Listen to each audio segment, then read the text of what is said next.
Hey guys, welcome back to my channel, Healthcare Doctorveror here. So today what I want to talk about, something's going to be a little more relatable to high school students who are about to graduate this May and are going to start college years and are wondering what they're going to study and how to choose a career path. So a lot of people have been asking me, and when I say a lot, I don't mean 10 or 15, I mean like a lot of people, like so many people, especially high school students who are asking me about my career choice to go into medicine, that I decided to do this video so I could reach out to more of you and answer the question more broadly rather than answering individual messages, because trust me, my fingers are exhausted. Okay, so what I want to talk about first is a little bit about me. I know that you guys, if you've been following me, you know a little about me already. If you follow me on Instagram, you know a little about me already. But for those of you that this is their first time seeing me, I'm going to talk a little about myself and my choice as a career and how I got into it, where I went to school, what I thought about it. And then I'm going to go into what you should choose as a career if you're confused or you don't know. So let's get started. Since I was a very, very little girl, I had a lot of interest. Choosing a career is not necessarily doing what is a hobby, because you can have so many hobbies.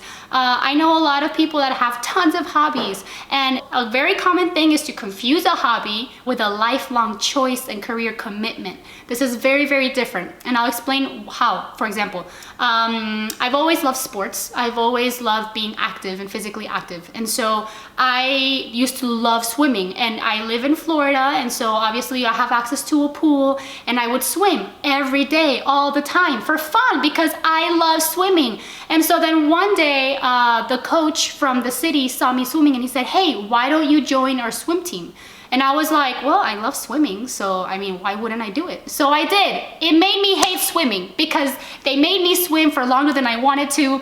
They made me do all these things that I didn't feel like doing, because I like swimming for myself, not swimming to compete, not swimming to win. So when it became a job per se, I hated it. I didn't want to do it anymore. So guess what? I quit. So if you have a hobby and all of a sudden people are pressuring you to kind of deliver on that hobby and you start hating it, guess what? You chose the wrong profession, because hobbies are not always meant to become your profession. Okay, so medicine. Medicine for me, it was more of a way of my personality. I like interacting with people. I like talking to people. I like hearing their thoughts. I like hearing how they're feeling. I like the word feelings. I love feelings. So when I started college, I started taking my biology classes. You know, I was like, you know what? I really like feelings, and I like knowing the origin of people's behaviors. And a lot of origin of people's behaviors come from inside deep emotions. So it's more like the subconscious, the psychological behavior part. And so I started taking psychology courses very early on. And I decided, with the help of the faculty and with the help of my advisors at FIU, Florida International University, I was able to do both careers at the same exact time. So I double majored. I did biology and psychology. And trust me, I loved it. I would not have changed it for the world. So if any of you guys are applying to colleges and you don't know which one to apply to FIU, because it really is a marvelous place. The people that are there are wonderful. The team, go Panthers, but you know, I can't be mean to my Canes, so go Canes as well. I'll explain that later. Talk to people who are older, who have been through the process. I feel like a lot of people don't ask questions nowadays, and we should be asking tons of questions. And so I decided to do the whole double major thing, and I loved it, and it was great. And then once I was more than halfway through at FIU, I decided, you know what? My dream has always been to go to University of Miami. So I love FIU, but I want to finish my career at UM. So I transferred to UM, and that's where I finished my career. This brings me to my next point. College years. How did I study? Did I have a good study regimen? I did. I was a great student. I loved studying. I'm gonna say this, and a lot of you might be like, oh, I hate this girl because, you know, it came easy to her. But college years did come a little bit easy for me. I think it was mostly because I didn't zone out in class. When I was in class, I was present. I wasn't on my phone, I wasn't Facebooking, I wasn't emailing, I wasn't doing things aside from what was happening in the class. So I paid attention, I was actively learning, like I would ask questions, I would read before a class, so I would have something to say during class time. I loved interacting with the professor and kind of picking their brain, because these are people who are extremely qualified to be teaching you, mind you, and they've studied many, many years to be where they are, to teach you something, and you're gonna sit there and text someone on the phone, kind of disrespectful. So I myself, because of the way I was brought up, You respect your faculty, you respect your professors. So phone aside, computer, I only used it to type things, but mostly I was more like of a pen and paper person in college. That changed a bit once I went to med school, but in college I was pen and paper. So I didn't actually have my computer open all the time.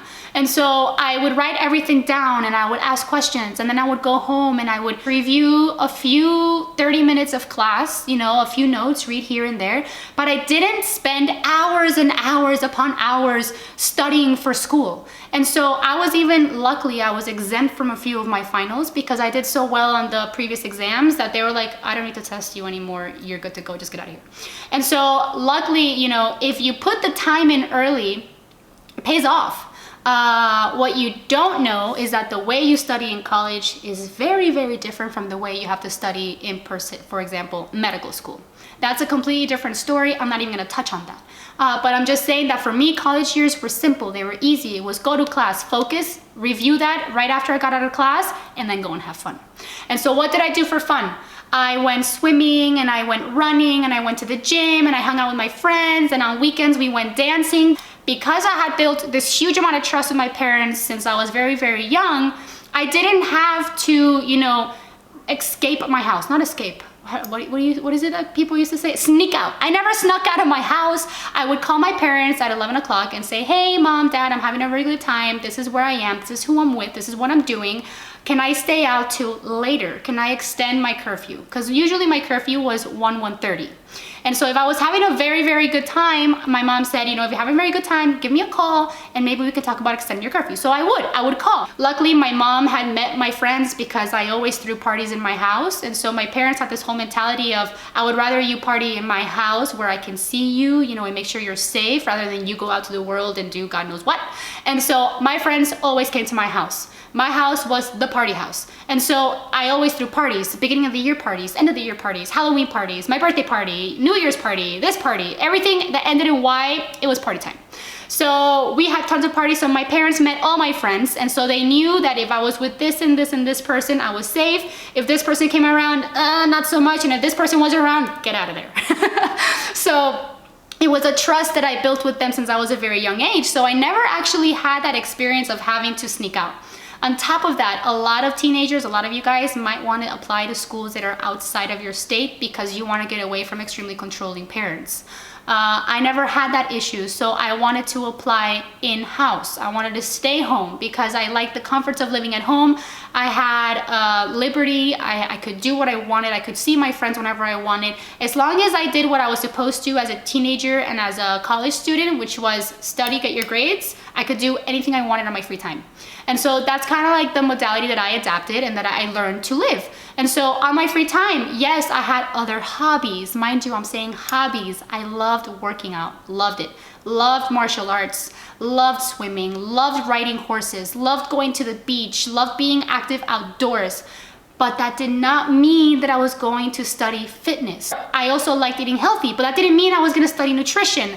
I also liked drawing. That didn't mean I was gonna study art or art history or become an art major. I loved music, but I did not like to compose music. I liked listening to music. I love writing. I still write, which is why I created the blog.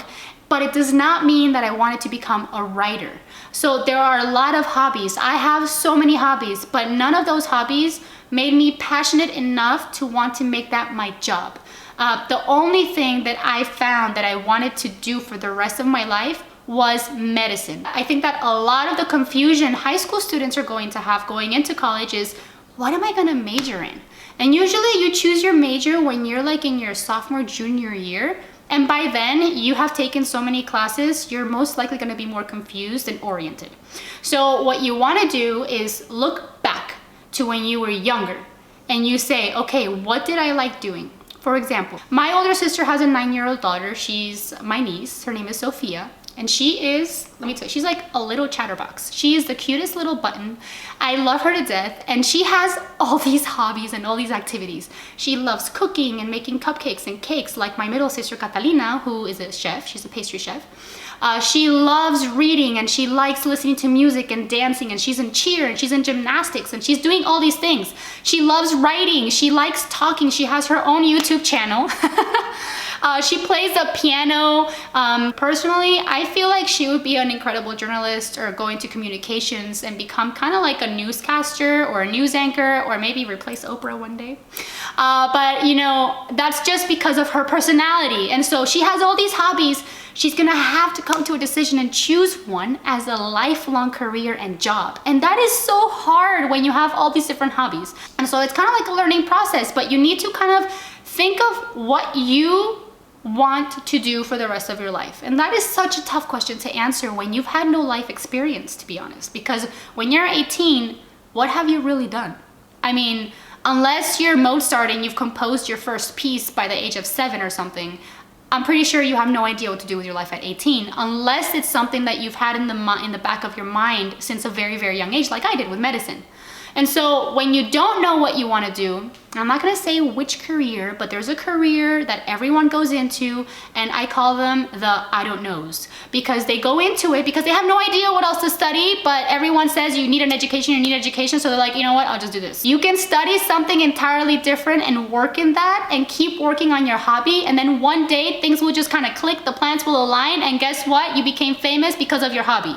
So you can make it, but don't go into it without seeing the future. You need to look ahead and see the possibilities, see the obstacles you're going to face. Don't just make clouded decisions by, I want this, I want this, I want this, I want this. I can't tell you, okay, if you guys follow me on Instagram, you will see that I have a lot of pictures. And I'm dressed very nicely, and I'm posing, and I'm doing this, and the light's in my face, and I'm like, oh, picture. And so it looks really nice, but to get that great picture, you have to do so much work. For example, this one day I went out and I was like with my photographer, and I said, look, take the picture here. I want this behind me, I want this next to me, I want this here, I want my hand up here, I want to do this, whatever. And the picture came out so crappy every single time, and I was like, God, why? And all of a sudden I was so frustrated, I turned around, my photographer walked in front of me, then turned around to look at me. The sun was in the perfect position. He took the picture and it was incredible. And it's not a picture I would have wanted to take. Like, I had not seen the possibility. So do not get stuck on a path. I don't know why we do this. Like, people get so stuck on decisions and choices. Like, I want to do this and I want to do it here and I want to do it this way and I don't want anyone else to tell me what to do. I'm not going to change my plans.